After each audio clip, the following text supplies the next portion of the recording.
పదో శ్లోకం కంప్లీట్ అయినట్లు లెక్క అనమాట. ఇది 11వ శ్లోకంలోకి వస్తుంది అనమాట. ఈ 11వ శ్లోకంలో అజహ సర్వేశ్వర సిద్ధ సిద్ధి సర్వాది అచ్యుత హర్షాకపి అమేయాత్మ సర్వయోగ వినుస్తృతు అని చెప్పి 9 నామాలు ఈ 11వ శ్లోకంలో ఉన్నాయన్నమాట. వీటి గురించి చదువుకుంటున్నాం ఇప్పుడు. నెక్స్ట్ నామం ఏంటంటే అజహ.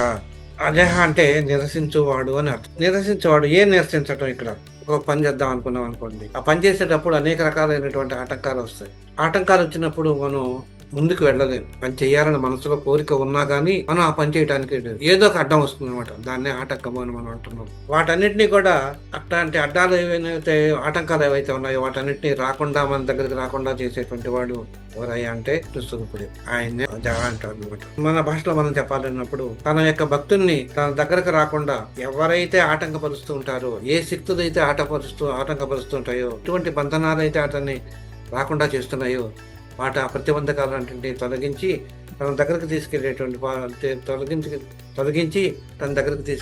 వాడు ఎవరైతే ఉన్నారో, ఆయన ఏ పరమాత్మ అయితే ఉన్నాడో ఆయన్ని అజహ అని మనం వచ్చాం అని చెప్పాను. భగవద్గీత తెలుసు, చాలా మందికి తెలుసు. దాంట్లో మోక్ష సన్యాస యోగం అనేటువంటిది ఒకటి ఉంది. దాంట్లో ఏం చెప్తారంటే అన్ని ధర్మాలకి నేను అన్ని సర్వశక్తిమంతుడు నేను, పరమేశ్వరుడు నేను, నన్నే శరణ చూడండి, అన్ని పాపాల నుండి విముక్తి కలిగిస్తానని మీరు శోకించొద్దు అని చెప్పేది. అంటే సర్వధర్మ పరిత్యాగం అని చెప్పి ఒక శ్లోకం 66వ శ్లోకం ఉంటుంది. ఆ శ్లోకం అంత అర్థం అనమాట ఇది. అంటే అన్ని ధర్మాలు, అన్ని వర్ణాశ్రమ ధర్మాలు మానవులకి కొన్ని నిర్దేశింపబడినటువంటి కర్మలు అవి చేయమని చెప్పారు.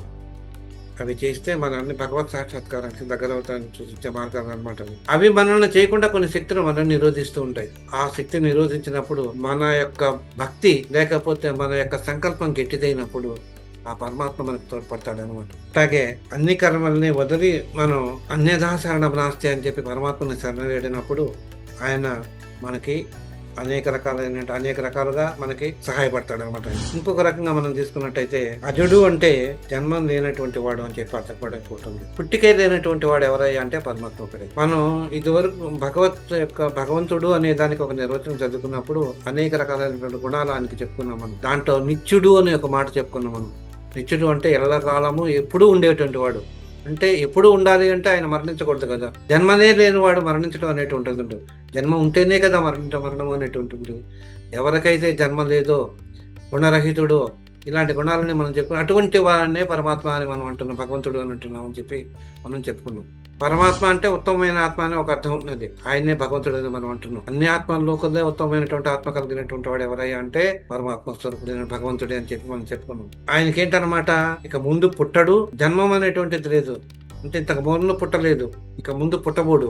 ఇలాంటి వాడు ఎవరైతే అతను సత్యమైనటువంటి వాడు, సత్యనిత్యుడు, అంటే ఎల్లకాలం ఉండేటువంటి వాడు, యథార్థమైనటువంటి వాడు ఎవరయ్యా అంటే ఆయనే పరమాత్మ స్వరూపమే. ఆయనే మనను అజుడు అని చెప్పి మనం నవ్వుతామని చెప్పి ఒక పని చేస్తున్నప్పుడు ఆటంకం లేకుండా అది సాగిపోతూ ఉండాలి. మనం చేసేటువంటి పని ఏదైతే ఆటంకం లేకుండా నిరంతరంగా జరిగిపోతూ ఉంటుందో ఆ స్థితిని మనం అజస్థితి అని చెప్పి మనం చెప్పవచ్చు. అంటే నిరాఘటంగా అంటే ఎప్పుడు అనమాట, అది కంటిన్యూస్గా వెళ్ళిపోతూ ఉంటుంది మనం చేస్తున్నప్పుడు. మనం ఆ పని చేయడానికి ఎవరైతే కారణభూతుడు అవుతాడో ఆయన్ని మనం అజుడు అని చెప్పి మనం అనవచ్చు అని చెప్పి చెప్తారు అనమాట. సూర్య భగవానుడు నిరంతరము అవిచ్ఛిన్నంగా మనకు సూర్యకిరణాలు ప్రసరింపజేస్తున్నాడు కనుక, అలాగే చంద్రుడు కూడా మనకు అవిచ్ఛిన్నంగా, చంద్రుడికి అక్కడ ఉంటాయి ఏంటి తిథి భేదాలు ఉన్నప్పుడు, అమావాస్య చంద్రుడికి ఉన్నప్పుడు చంద్రకిరణాలు మనకు కనిపించవు. కానీ సూర్యుడు మాత్రం అవిచ్ఛిన్నంగా తన కిరణాలను ప్రసరింపజేస్తున్నాడు కనుక ఆయన్ని కూడా మనం నారాయణ స్వరూపుడే కనుక ఆ నారాయణ స్వరూపాన్ని మనం అజుడు అని చెప్పి మనం వచ్చును అని చెప్పచ్చు అనమాట. దీంట్లో మనకున్నది 95వది. ఇప్పుడు అజహ అంటే ఏంటో చెప్పుకున్నాం. ఇప్పుడు సర్వేశ్వరుడు అనేటువంటి దానికి అర్థం చెప్పుకున్నాం. సర్వేశ్వరుడు, సర్వములకు ఈశ్వరుడు. సర్వానికి అంటే ఈశ్వరుడికే ఈశ్వరుడు అని కూడా ఇంకోటి చెప్పుకోవచ్చు అనుకో. సమస్తానికి ఈశ్వరుడు కనుక సర్వేశ్వరుడు. ఈశ్వరత్వం అంటే శాసించేటువంటి, పాలించేటువంటి ఆ లక్షణం కలిగినటువంటి దాన్ని మనం ఈశ్వరత్వం అని చెప్పుకోవచ్చు. ఎవరినైతే శాసించగలడో, శాసించి మన లోకంలో ఉండేటువంటి పనులు చేయగలిగినటువంటి వాడు ఎవరైతే ఉన్నారో, అంటే అందరి మీద అధికారం చెలాయించేటువంటి వాడు అనమాట. ఎవరైతే ఉంటారో ఇంద్రుడు, విష్ణు, బ్రహ్మ, రుద్రుడు, వీళ్ళందరినీ కూడా, ఇంద్రుడు మొదలైన దేవతా గణాలు ఉన్నాయి కదా, వాళ్ళందరికీ కూడా ఏం చేస్తారనమాట, ఆర్డర్ వేస్తాడనమాట. ఫలానా వాళ్ళని కాపాడు నువ్వు, ఫలానా వాళ్ళని కాపాడు నువ్వు అని. అలా ఆర్డర్ వేసి శాసించకర్త అనమాట ఆయన. ఎవరైతే శాసిస్తూ ఉంటారో ఆ శాసించేటువంటి వాళ్ళు ఎవరైతే ఉంటారో, ఏ దేవతలకైతే శాసనకర్తగా ఉంటారో, అలాంటి శాసనకర్తలకు కూడా శాసించేటువంటి వాడు ఎవరైతే ఉన్నారో ఆయన మనం సర్వేశ్వరుడు అని చెప్పి మనం చెప్పవచ్చు. అలాగే ఇంకొకటి కూడా చెప్పొచ్చు ఏంటంటే, అన్నిటా వ్యాపించి ఉన్నటువంటి వాడు, అన్నిటా తానై ఏకంగా ఉన్నటువంటి వాడు, అన్నిట్లోనూ ఏకమై ఉన్నటువంటి వాడు, వ్యాపించి ఏకమై ఉన్నటువంటి వాడు అంటే వాళ్ళల్లో మెర్జ్ అయిపోయినటువంటి వాడు. ఇక్కడ మెర్జింగ్ అనేటువంటి మాట వస్తుంది. ఎవరైతే మెర్జ్ అవుతున్నాడో, ఏ జీవుల్లో అయితే మెర్జ్ అవుతున్నాడో అటువంటి వాడిని సర్వేశ్వరుడు అని చెప్పి మనం అనవచ్చును. ఏ పరమాత్మ స్వరూపం అయితే, ఏ ఈశ్వర తత్వం అయితే అన్ని జీవుల్లోనూ మమేకమై ఉంటుందో అటువంటి ఈశ్వర తత్వాన్ని మనం సర్వేశ్వరుడు చెప్పి మనం చెప్పుకోవచ్చు అని చెప్పవచ్చు. ఈయన ఒక లక్షణం ఉంది ఎవరికి, ఈశ్వర లక్షణానికి. ఎవరైనా భక్తులు ఆయన అని మొరబెట్టుకున్నారనుకో వెంటనే శీఘ్రంగా వచ్చేస్తున్న లక్షణం అనమాట. ఇలాంటి లక్షణం మనం ఎక్కడ చూస్తాం? గజేంద్ర మోక్షంలో చూస్తాం. అలాగే ప్రహ్లాదుడు సమయంలో కూడా మనం ప్రహ్లాద కథలో కూడా మనం చూస్తాం. బాబు గజేంద్ర మోక్షంలో అయితే మనకేంటి, బాబు నేను ఇక్కడ ముసలి చేత నేను బాధింపబడుతున్నాను, వచ్చే రక్షితయ్య బాబు అని చెప్పి ఆయన వేడుకుంటుంది గజేంద్రుడు. ఆయన ఏమీ చూడకుండా ఎవరికి చెప్పకుండా వచ్చేస్తూ ఉంటాడు. ఆయన సిరికించప్పుడు శంఖచక్రములు అని చెప్పి సందాయంగా ధరింపడని చెప్పి అలా చెప్తున్నప్పుడు ఒకళ్ళ వెంట ఒకడు అనమాట. అయ్యో ఆ ఇద్దరు పాచికలు ఆడుకుంటూ ఉంటారు, విష్ణుమూర్తిని లక్ష్మీదేవి వైకుంఠంలో. ఎప్పుడైతే గజేంద్రుడి యొక్క మొర విన్నాడో వదిలేసి ఆయన వచ్చేస్తుంటారు అనమాట. ఉత్తరాయం కూడా పైన ఉన్నటువంటి ఉత్తరాయం కూడా ధరించాడు అనమాట. ఆ పడంగా వచ్చేస్తుంటాడు. మా ఆయన వెళ్ళిపోతున్నాడు చెప్పి వాళ్ళ ఆవిడ వచ్చేస్తుంది, లక్ష్మీదేవి వచ్చింది.